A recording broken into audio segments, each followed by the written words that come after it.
Araw na ito, ang ating panawing pagdaral, walang iba maliban sa ating butihing Senador Robin Hood Abdulaziz.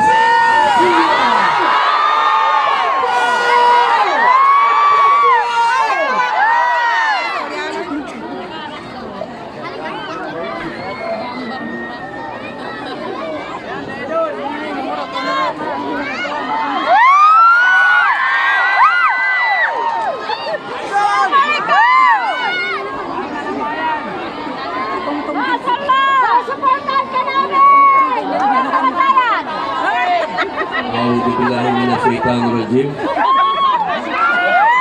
Bismillahirrahmanirrahim. Alhamdulillah Rabbil Alamin. Bismillahirrahmanirrahim. Wassalatu wassalamu Allah Rasulillahi. Assalamualaikum warahmatullahi wabarakatuh. Mga mahal kong kapatid, yan pong kataga na yan ng mga mahal, yan po ay galing sa ilalim ng aking puso.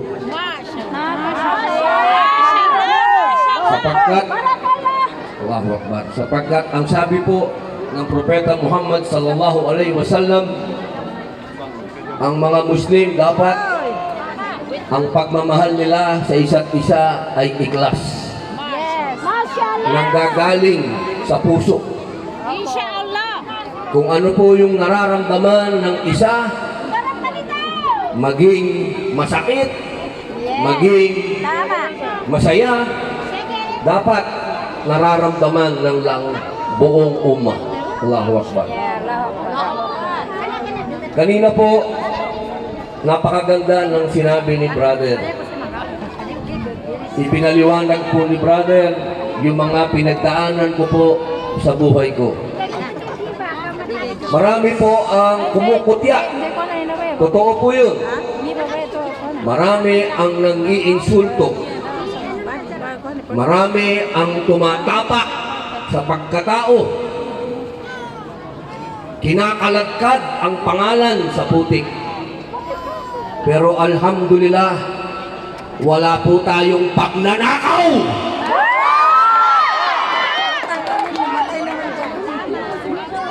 Tandaan po natin, ang Propeta Muhammad sallallahu alaihi wasallam ay ininsulto rin, pinagbabato pa, pero kailanman hindi siya nagtanim ng galit kanino man.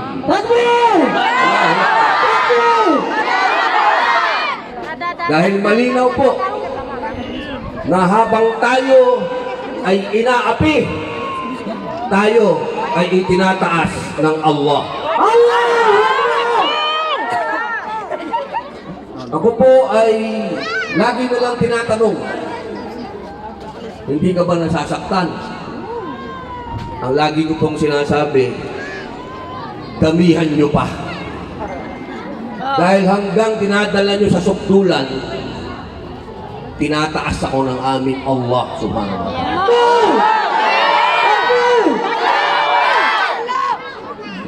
Sabi nila, pero bago po yan, gusto kong pagyamanin pa ang mga isyu ng politika, pero malinaw po sa imbitasyon na ito ay Islamic Symposium. Kaya lahat po ng aking sasabihin ay patungkol sa ating pananampalataya. Ilalabas ko muna po ang politika. Dahil kailanman ang politika ay marumi. Tama. Tama. Fitna sa bawat Muslim. Yes. Always Sapagkat, magkalakaw. alam niyo po, hindi itong buhay na to ang lugar nating mga Muslim. Ang lugar natin ay sa kabilang buhay. Tama. Itong buhay na ito, pansamantala lang. Yan. Lahat ng kaligayahan po natin dito, lahat ng sarap ng buhay ay fitna. Tama. Sapagkat ang tunay na nananampalataya sa Allah ay siyang dumadaan sa pagsubok. Allahu Akbar. Pero hindi po ibig sabihin na tayo'y habang buhay na magtitiis. Dahil bawal naman po ang maging estupido. Dahil ang ipinaglalaban ay ang karapatan nating mabuhay ng pantay-pantay dito sa ating bansa. Yan po ang bagay na dapat nating pinagkakaisahan. Sapagkat tandaan po natin, wala pa ang mga ninunukong Espanyol dito, nandito na ang mga Muslim. Bago pa naging Kristiyanong bansa, ang bayan na ito, nauna na ang mga Muslim. Kaya't kapag pinaglalaban ko ang karapatan po ninyo, ako'y nagpapasalamat at ako'y sinusuportahan po ninyo. At ako po ay nagpapasalamat din sa mga kasama po nating senador. Bagamat hindi po sila mga Muslim, ilang mga batas na po ang naisulong natin na may kinalaman po sa ating pananampalataya at sinuportahan din po yan ng Pangulong Bongbong Marcos. Naandyan po, unang-una, wala na po ngayon pang-aapi sa mga naghihijab. Bawal na po yan sa batas na apihin ng mga kapatid nating naghihijab. Kapag meron po kilala kayo o nakita kayo na kahit na sino ang aapi sa ating mga hijabi, pwede na po natin yan ipakulong.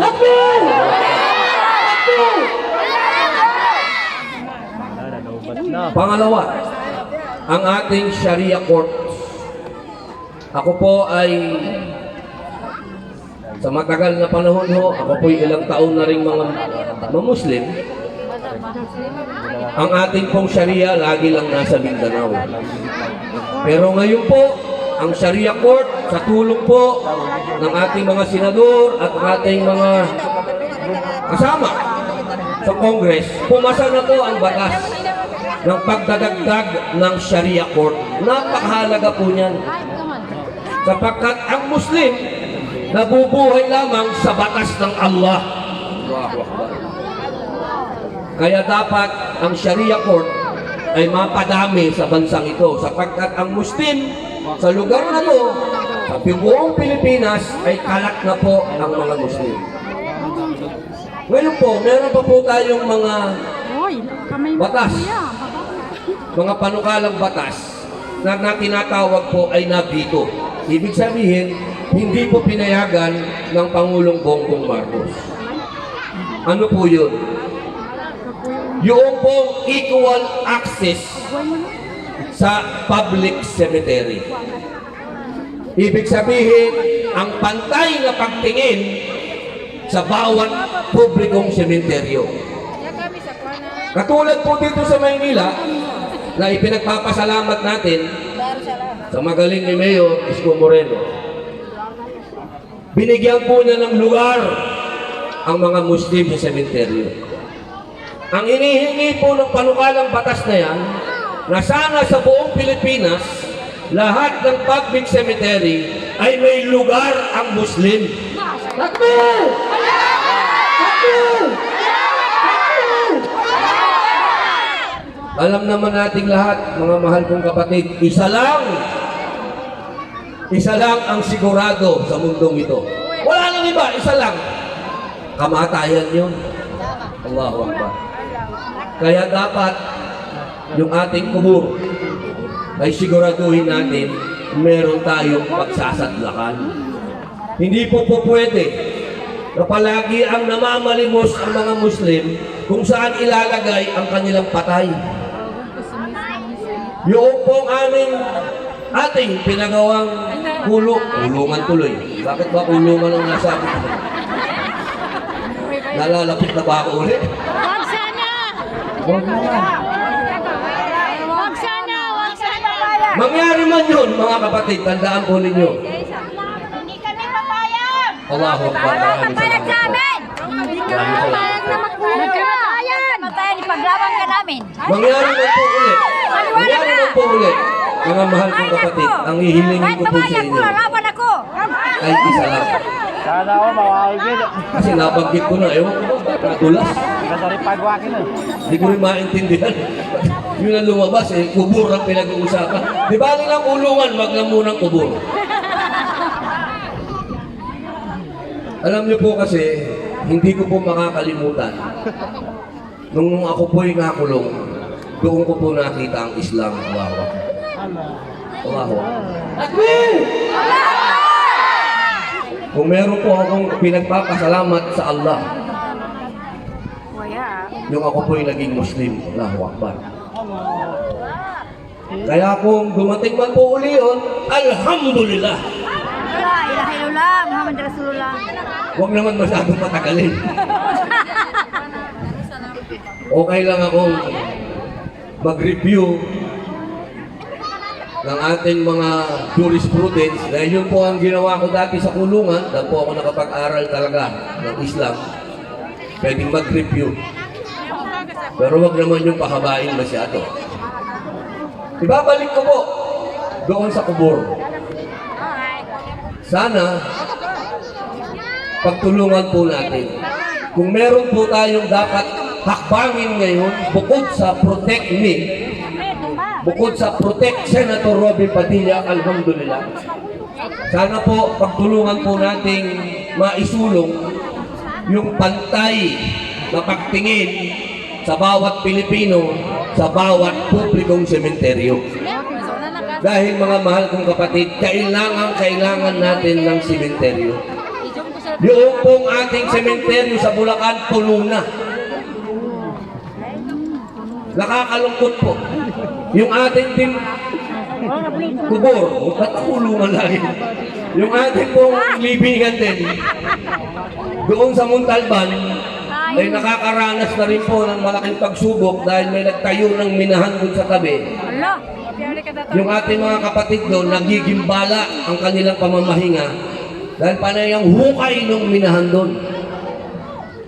Kaya sana po, sa aking mga mahal na namumuno sa buong Pilipinas, lahat ng mga imam, ustad, sheikh, pagtulong-tulungan po natin na pumasa at pirmahan ni Pangulong Bongbong Marcos na magkaroon po tayo ng espasyo sa bawat public cemetery, inshallah. Allahu Akbar! Alam niyo po, natatawa ko pag ginawa na naman tayo ng issue nito. Sasabihin nila, magdadagdag yata ng asawa itong si Abdul Aziz. Dahil puro babae ang nandito. Allahu Akbar. Hindi po nila alam na napakalaking parte ng kababaihan sa istorya ng Islam. Allahu Akbar. Sapagkat, kung natatandaan niyo po, nung Battle of Uhud, Allahu Akbar, noong ang mga kalalakihan na Muslim ay nakakaranas na ng pagkatalo, sino ang mga tumindig at ipinagtanggol ang Propeta Muhammad sallallahu alaihi wasallam? Ang kababaihan! Allahu Akbar! Allahu Akbar! Kaya po, nung dumating ako at nakita ko kayo, lalo pong lumakas ang loob ko. Dahil batid ko, na lalong lumalakas ang loob ng mga lalaki kapag andyan ang ating mga babae. Allahu Akbar!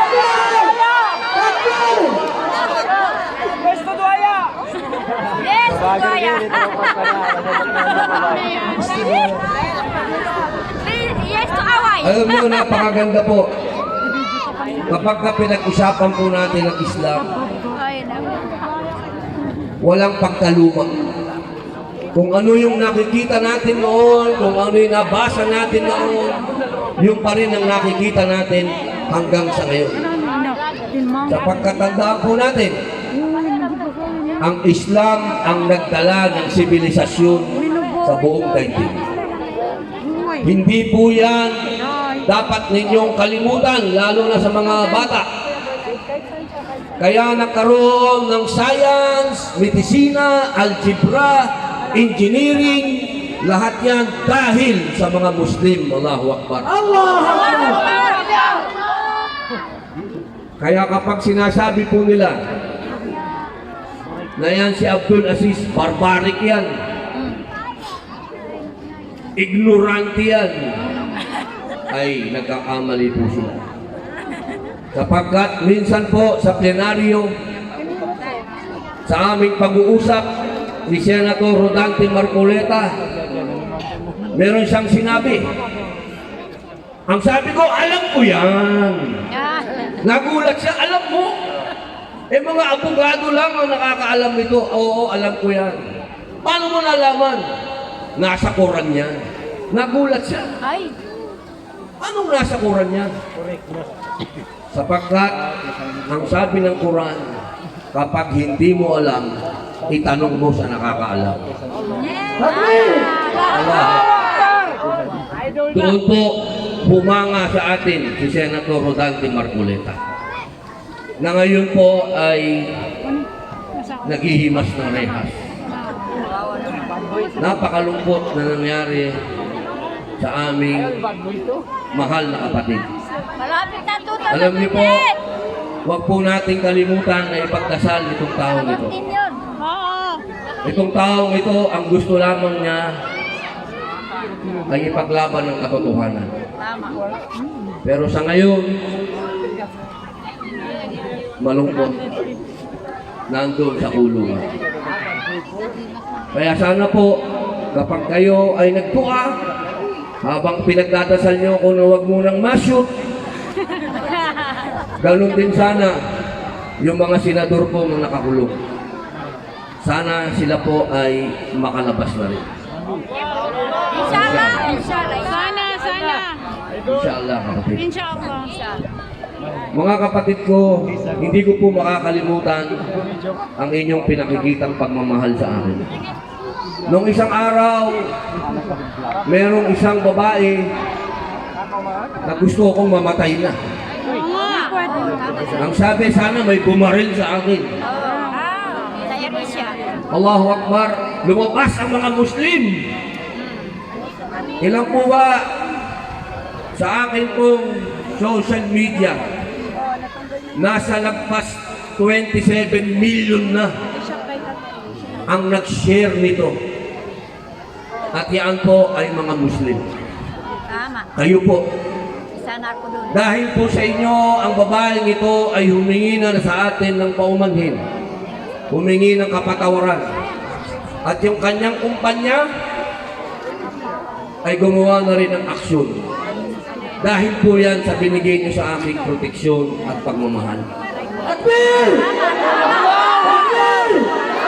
Takbir!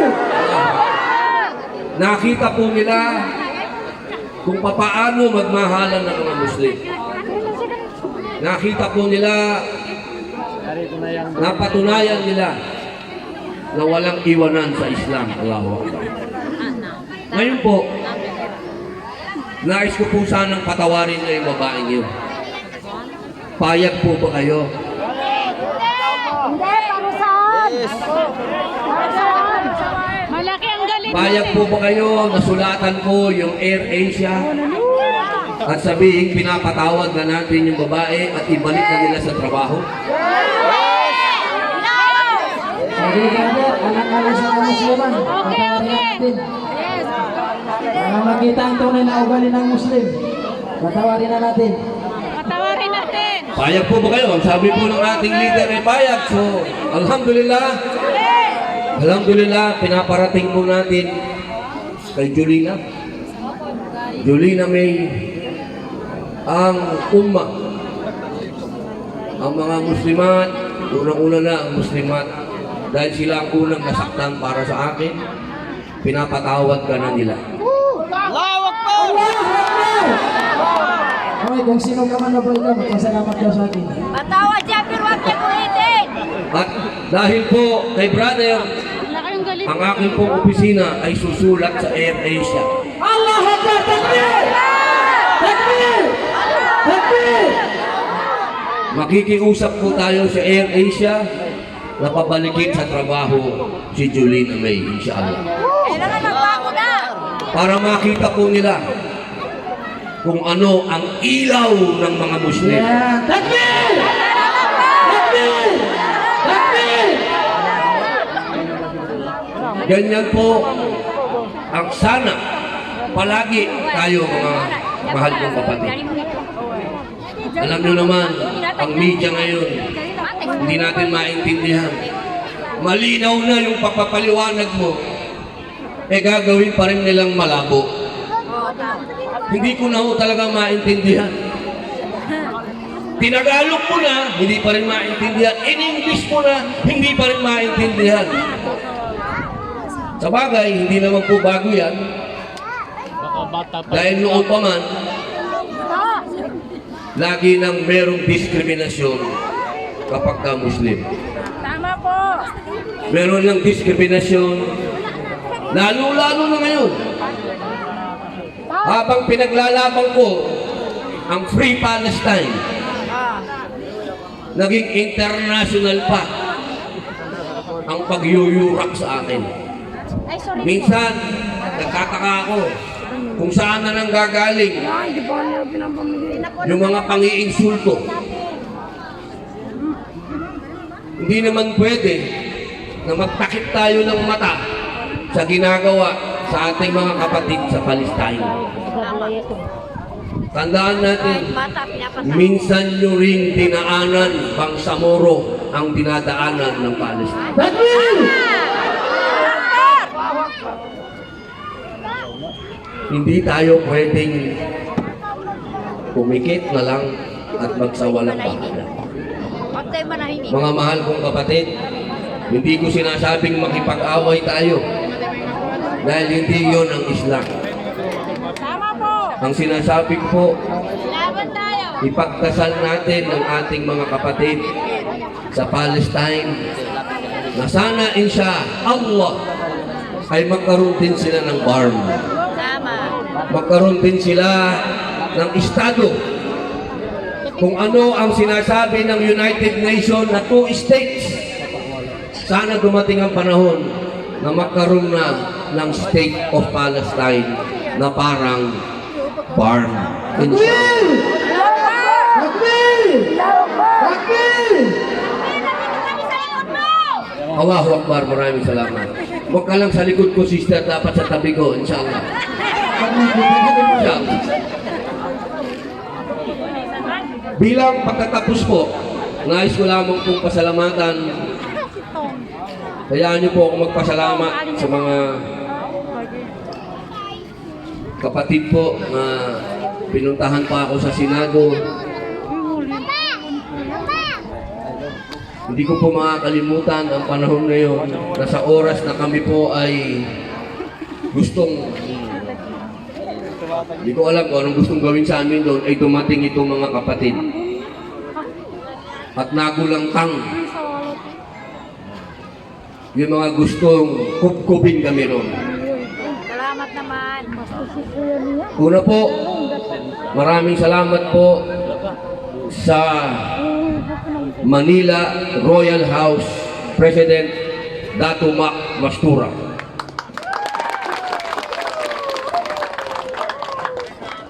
Kay Abdul Hamid Abdul Mana.